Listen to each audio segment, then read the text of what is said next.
마태복음 20장 27절에서 28절 말씀 다 함께 읽도록 하겠습니다. 너희 중에 누구든지 으뜸이 되고자 하는 자는 너희의 종이 되어야 하리라. 인자가 온 것은 섬김을 받으려 함이 아니라 도리어 섬기려 하고 자기 목숨을 많은 사람의 대속물로 주려 함이니라. 아멘. 예수님께서 이렇게 예루살렘으로 올라가시고자 했습니다. 17절에 보면 그때 12제자를 따로 데리시고 길에서 이 예루살렘으로 가는 길이 어떤 길인지에 대해서 설명을 해주세요. 보라, 우리가 예루살렘으로 올라가노니 인자가 대제사장들과 서기관들에게 넘겨짐에 그들이 죽이기로 결의하고 이방인들에게 넘겨주어 그를 조롱하며 채찍질하여 십자가에 못 박게 할 것이나 제3일에는 살아나리라. 예수님께서 무작정 가시는 것이 아니라 이것은 예정된 길이고 예수님께서 이렇게 십자가의 죽음을 막기 위해서 가는 길이라는 사실을. 하지만 그 죽음이 끝이 아니라 제3일에는 부활의 사건으로 다시 살아나리라는 아주 중대한 이야기를 제자들에게 해주시게 됩니다. 그런데 이때에 세베대의 아들의 어머니가 그 아들들을 데리고 예수께 와서 절을 하고 있습니다. 예수님의 말씀하는 바와 이 제자들이 듣고 있는 이야기는 정말 다른 것이죠. 예수님께서 이렇게 군중들에게 인기를 많이 누리시고 이렇게 능력 많으시고 정말 긍휼과 자비가 많으신 예수님께서 예루살렘에 입성하시면 대단한 대혁명과 함께 예수님께서 큰 뭔가 로마를 대체할 새로운 다윗의 정권과 같은 그런 민족주의 정권, 정말 놀라운 메시아의 사역이 이루어지지 않겠는가. 아마 그런 기대를 그들은 했던 것 같습니다. 그래서 예수님께서 그렇게 예고를 하셨지만 그때의 이 세베대의 아들, 우리 그 야고보와 요한이죠. 어머니가 예수님께 와서 절을 하니까 예수님께서 물으셨어요. 무엇 때문에 이렇게 내게 절을 하느냐? 무엇을 원하느냐? 내 아들이 2명 있는데 이 아들이 이제 예수님 잘 되시면 하나는 당신의 오른편에 두시고 하나를 왼편에 두셔서 이렇게 좀 긴하게 사용하시면 될 것 같습니다. 좀 이 큰 자리를 한 자리씩 좀 이제 예루살렘 가시니까 주셔야 되지 않겠습니까? 그때 예수님께서 역질문을 하시지요. 너희는 너희가 구하는 것을 도대체 알지 못하고 있구나. 나의 마시려는 잔을 너희가 마실 수 있겠느냐? 그들이 할 수 있다고 이야기합니다. 좌우편에 앉을 수만 있다면 그렇게 하겠지요. 그런데 예수님께서 이렇게 또 말씀하십니다. 너희가 과연 내 잔을 마시려니와 나의 좌우편에 앉는 것은 내가 주는 것이 아니고 내 아버지께서 누구를 위하여 예비하셨든지 그들이 얻을 것이다. 이 내 잔을 마시겠느냐. 이 이야기를 이제 주님이 하신 것이죠. 근데 나머지 10제자가 이 상황을 이제 듣게 된 것입니다. 굉장히 열이 뻗쳤습니다. 그 두 형제에게 대하여 분이 여기거늘. 우리가 문맥적으로 볼 때 그럼 나머지 야고보와 요한을 제외한 다른 베드로와 10제자들은 예수님의 말뜻을 제대로 알아듣고 그랬는가? 별로 그런 것 같지 않아요. 왜냐하면 예수님께서 그들을 불러서 교육을 시키는 걸 보면 그들이 말귀를 못 알아들었다는 것이죠. 아니 지금 우리가 예수님 좌우편에 앉아야 되는데 이 녀석들이 선빵을 쳤다 이거죠. 어머니까지 대동해서 예수님 좌우편을 지금 우리가 먼저 해야 되는데 기분이 나쁘다 이것입니다. 그러니까 이 제자들 공동체가 예수님 말씀과 전혀 따로 놀고 있는 그런 상황이 된 것이죠. 그래서 예수님께서 그 제자들을 다 불러셔서 분명하게 교육을 시켜주십니다. 가르쳐 주십니다. 자, 보아라. 그 이방인의 집권자들이 그 로마의 그 백부장이나 천부장이나 총독들이 그 자기의 군인들을 혹은 자신의 그 밑에 수하들을 마음대로 이렇게 주관하고 그 고관들은 그들에게 권세를 부리고 있지 않느냐. 예, 맞습니다. 아마 어쩌면 그 제자들이 보았던 그런 길은요, 예수님 옆에서 그렇게 권세를 부리는 것이라 생각했을지 모른다는 거죠. 예수님께서 일침을 놓으십니다. 너희 중에는 그렇지 아니하니라. 내가 가르치는 하나님 나라의 질서는 세상의 질서와 다른 것이다. 너희 중에 누구든지 크고자 하는 자가 있느냐? 그는 섬기는 자가 되어야 한다. 너희 중에 누구든지 어뜸이 되고자 하는 자가 있느냐? 그는 너희의 종이 되어야 한다. 내가 왜 이 땅에 왔는가? 내가 하늘의 영광을 버리고 이 땅에 온 것이 섬김을 받으려 함이 아닌 것이다. 예수님께서 이 땅에 오신 목적은요, 섬김을 받으려 한 것이 아니에요. 섬기려 하는 것입니다. 마지막에는 자기 목숨을 많은 사람의 대속물로 주는 것이죠. 십자가에서 희생제물로 돌아가시는 죽음을 막기 위해서 이 땅에 오셨다는 것이죠. 여러분, 우리는 자녀들에게 또 우리 자신의 삶 속에서 열심히 공부를 하고 일을 하고 또 돈을 벌고 또 승진을 하고 그 많은 것들을 생각해 보면요, 어쩌면 섬김을 받는 위치에 자기가 가기 위한 것일 수도 있습니다. 근데 예수님의 길은 아니라는 것이죠. 나의 온 것은 섬김을 받으려 하는 것이 아니다. 도리어 섬기려 하고 많은 사람의 대속물로 나 자신을 주려 합니다. 그런 이야기를 하십니다.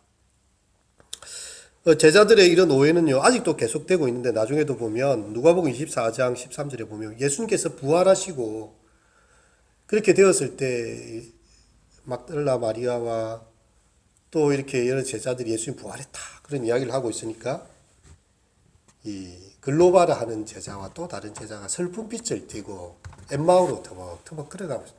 성경에 보면 슬픈 빛을 띄었다고 했어요. 근데 예수님께서 그들 가운데 동행을 하시는데도 누군 예수님인지도 못 알아봐요. 그냥. 그 너희들이 왜 이렇게 어깨가 축 처져가지고 얼굴이 까무잡잡해갖고 지금 얼굴이 땅에 다 떨어뜨리고 그렇게 슬픈 빛을 띄고 가고 있느냐. 이 양반이 지금 예수님의 일을 모르시네요. 우리는 그가 선지자라고 바랬고 그분이 과연 우리의 희망이 된다고 바랬는데 그 로마 병정의 그 권력에 의해서 이방인들의 권력에 의해서 사형 틀에서 결국 허무하게 죽고 말았다. 이제 우리가 살아갈 더 이상의 이유가 없고 더 이상 예루살렘에 있을 이유가 없다. 그러면서 이제 턱턱 걸어가고 있으니까 예수님께서 모세의 글과 시편의 글들을 인용하시면서요, 이 선지자들이 말한 것을 더디 믿는 자들이요, 그러면서 그들의 귀를 깨우십니다. 그게 뭐라고 기록되어져 있느냐? 인자가 이런 고난을 받고 자기 영광에 들어가야 될 것이 아니냐. 예수님께서 그렇게 많이 설명하셨는데도 그 제자들은요, 예수님 부활하신 이후에도 그 부활을 믿지도 않았다는 거예요. 근데 그들이 예수님 말씀 듣다 보니까 뭔지는 모르겠지만 마음이 뭉클해졌어요. 예수님 이제 그냥 가시려고 하는데 엠마오라는 말이 이랬을 때 잠시 오늘 저녁을 같이 하고 갑시다. 우리와 함께 머무릅시다. 이렇게 이야기를 합니다. 그래갖고 예수님께서 이제 떡을 탁 떼시는데 그때야 그들의 눈이 밝아서 보니까 부활하신 예수님이 그들과 함께 계셨다. 근데 예수는 다시 보이지 않더라. 이제 제자들의 마음에는요, 과연 죽으시고 다시 살아나시겠다 하신 예수님이 우리와 함께 계셨다는 것을 그들이 알고 우리의 마음이 뜨겁지 아니하더냐. 그들이 당장 옷을 주섬주섬 챙겨가지고 바로 제자들의 공동체로 다시 부활의 정인이 되어서 과연 그가 말씀하신 대로 살아나시고 우리가 그와 함께 걸었고 그의 이야기를 들었고 그분과 식사를 했다는 걸 증언하기 위해서 다시 예루살렘으로 돌아가는 그런 장면이 나오게 됩니다. 고난을 받고 자기 영광에 들어가는 것이 이 기독교의 큰 신비가 되는 것이죠. 로마서 8장 17절과 18절의 내용에도 보면 우리가 하나님의 상속자고 하나님의 자녀인 것을 증언하면서요, 이렇게 이야기합니다. 우리가 그와 함께 영광을 받기 위하여 고난도 함께 받아야 될 것이니라. 생각컨대 현재의 고난은 장차 우리에게 나타날 영광과 좋게 비교할 수 없도다. 우리가 예수님의 길을 따르는 것은요, 바로 십자가의 길을 함께 하는 것이고 그분과 함께 영광의 자리에 가기 위해서 고난의 자리에도 함께 한다는 것입니다. 그런데 이 제자들은 그것을 알지 못했지요. 세상의 길은 섬김을 받기 위해서 끊임없이 그렇게 높이 높이 가는 길이지만 예수님의 길은요, 자기를 낮추시고 종의 자리까지 낮아지는 하향성의 길이었습니다. 우리는 과연 예수님의 길을 따라가고자 합니까? 주님의 그 길을 얼마나 우리는 알고 있습니까? 예수님께서 이제 마지막 만찬의 식사를 내가 유월절 먹기를 정말 너희와 사모하였다 이렇게 하면서 제자들과 함께 떡과 잔을 떼시고 이제 그렇게 할 때예요. 제자들이 이제 누군가 꼭 발을 씻어야 되는 또 관습이 있어요. 이스라엘 사람들은 밖에 나갔다 오면. 근데 이제 항상 이제 집에서 가장 허드렛 일을 하는 사람이나 뭐 당시에 이제 종이라든지 이런 사람들이 높은 사람들을 다른 사람들이 발을 탁 씻기는 거예요. 제자들이 서로 이제 앉았는데 지금 좌우편을 서로 논하던 이런 제자들이요. 서로 눈치를 보면서 발을 씻기지 않습니다. 지금 예수님 좌우편에 이제 앉아야 되는데 내가 발을 씻긴다 이러면 이제 내가 여기서 제일 하찮은 사람이다. 이걸 스스로 인정하는 거거든요. 자존심의 싸움이 막 그들끼리 있는 것이죠. 예수님 성만찬 자리에서도 그랬어요. 예수님 딱 지켜보시더만은 일어나셨습니다. 자기의 옷을 허리에 두르시고요. 대야에 물을 받아다가 베드로부터 와가지고 또 다른 제자들 이렇게 다 씻깁니다. 이 도대체 무슨 일인가? 예수님께서 발을 씻기다. 예수님께서 베드로한테 타고니까 베드로가 예수님 이러시면 이거는 아니 됩니다. 이렇게 하시면 안 됩니다. 내가 너와 발을 씻기지 않으면 내하고 네가 아무런 상관이 없다. 다른 제자들도 다 씻기신 이후에 다시 자리에 앉으신 예수님은 그렇게 말씀하시죠. 너희가 나를 주요 또한 선생이라고 말하는데 너희 말이 옳다. 사실 그러하다. 하지만 주이며 선생인 내가 너희의 발을 씻겨 주었으니 너희도 서로 발을 씻기는 것이 합당하니라. 내가 너희에게 본을 보여준 것처럼 내가 너희를 사랑한 것처럼 너희도 서로 사랑하라. 이제 그날 밤에 예수님이 겟세마네 기도하시고 이제 이 산헤드린 고경에 잡히시게 되고 이제 십자가의 형벌로 가시게 되는 마지막 밤에 그런 교훈이 되었습니다. 우리는 지금 정말 시대의 변환기에 있습니다. 많은 사람들이 이제 마치 지금 우리 시대는 코로나 이전으로 돌아갈 수 없는 많은 모든 것들이 사람들로 하여금 다 이제 바뀌어지는 그런 시대가 되었다. 과학 철학자인 토마스 쿤이 과학혁명의 구조라는 책을 적으면서 그런 세기마다 거대한 혁명과 같은 일들이 과학계에 또 일어났다는 걸 이야기하죠. 천동설을 프톨로마이아가 이야기했던 지구를 중심으로 세계가 돌고 있다는 그 세계관에 대해서 이제 갈릴레오가 지구가 태양을 돌고 있다는 지동설을 이야기를 하게 됩니다. 굉장히 충격적인 그 사고였어요. 그 이전까지 그런 사고를 한 사람들이 없습니다. 근데 이제 그것이 과학과 이제 진리로 이제 밝혀지게 되고 그 이전 시대로 돌아갈 수가 없는 거죠. 이제는 우리가 지구를 돌고 지구가 태양계를 공전하고 자전하면서 있다는 그런 사고들. 또 이렇게 뉴턴의 만유인력의 법칙에 의해서 이 모든 것이 절대적 기준을 가지고 있다는 그런 사고를 가지고 있었습니다. 아인슈타인이 상대선 이론을 딱 발표하면서 그 이후로부터는 시간의 개념이나 우리가 생각했던 절대적 개념의 모든 것들이 다 상대화되어 있다는 것을 이론적으로 다 설명을 해냈고 또 실제로 그러하다는 것을. 그래서 뉴턴이 아인슈타인으로 넘어가면서 그 시대가 이제 과학이 혁명이 됐다. 그래서 과학혁명이라는 단어를 토마스 쿤이 쓰게 됐는데요. 우리 시대에 코로나 이전의 시대로는 다시 돌아가지 않습니다. 이제는 그 이후에 앞으로 어떠한 시대를 맞이할지를 이게 지금 이제 우리의 하나의 바로미터가 되어서 시대를 새롭게 해석하고 준비하지 않으면 안 된다.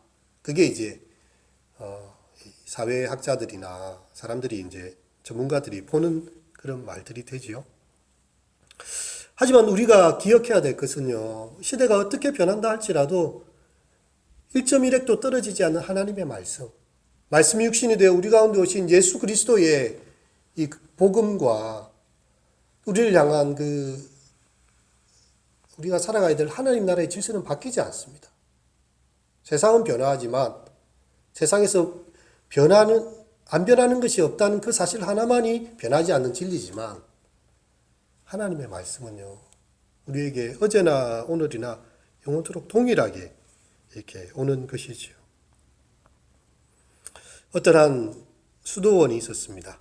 이 수도원에 수백 명이, 한때는 수천 명까지도 이렇게 부흥했던 어떤 수도원이 어느 날 다 몰락하고 5명만 딱 남아있게 됐어요. 수도원장, 이렇게 성경을 필기하는 그런 또 필기사, 주방일을 담당하는 분, 하는 수사, 그리고 이제 청소 담당하는 수사, 재정을 담당하는 수사, 이 5명이 다 있었던 거예요.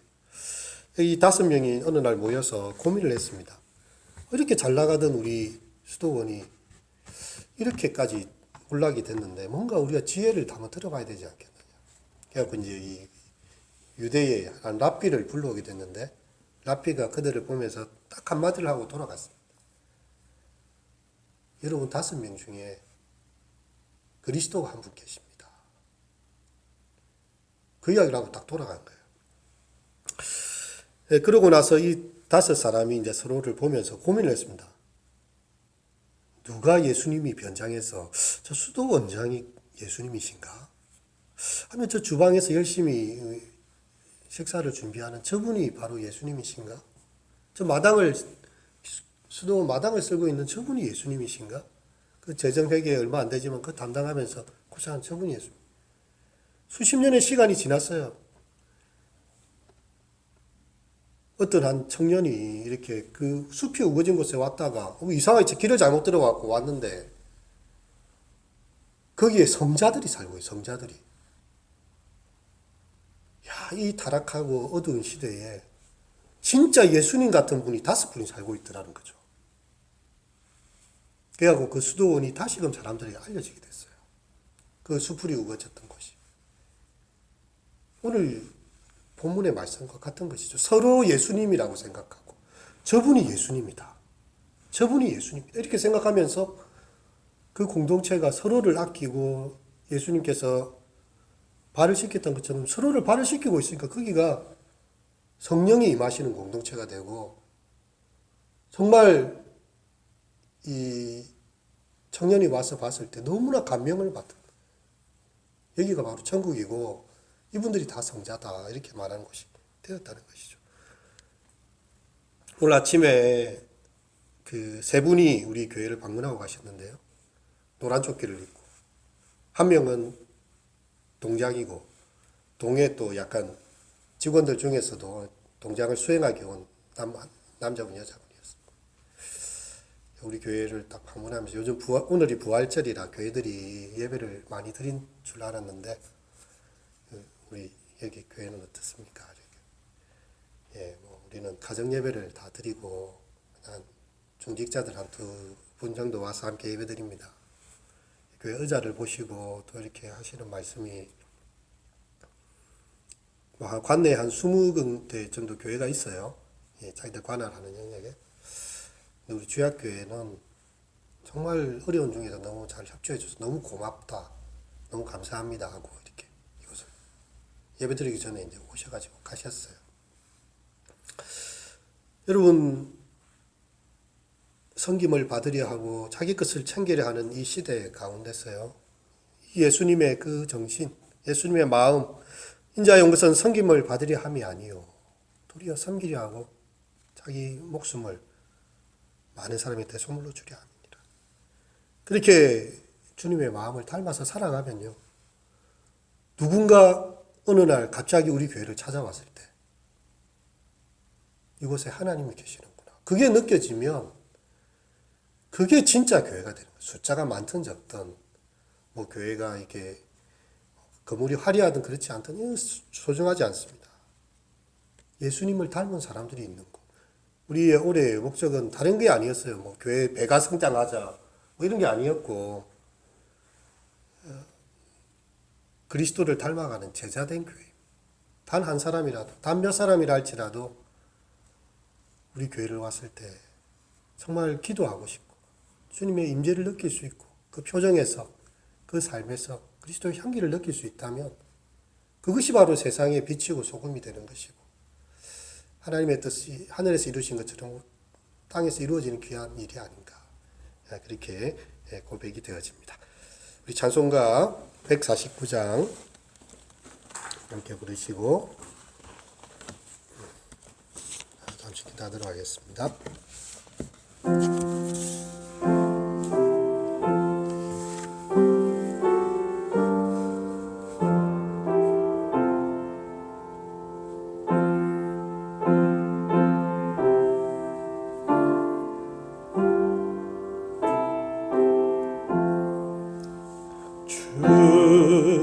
달려 죽은 십자가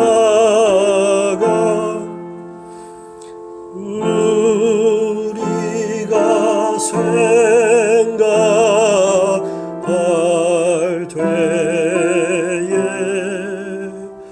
세상에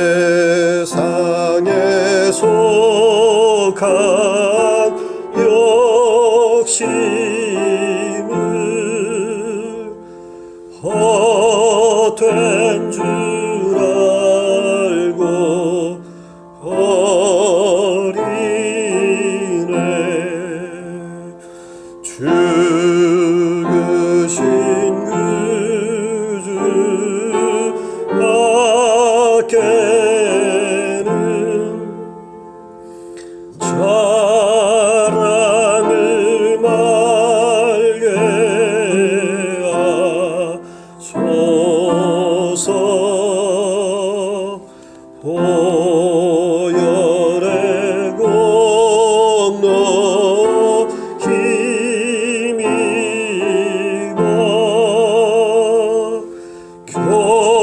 교만한 마음을 버리네. 못 박힌 손발 보니 큰 자비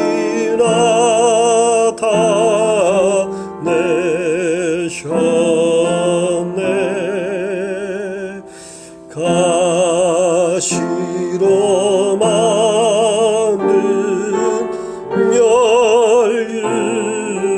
멸류관 우리를 위해 쓰셨네. 온 세상 만물 가져도 주네 못다 갚겠네. 놀라운 사랑 받으나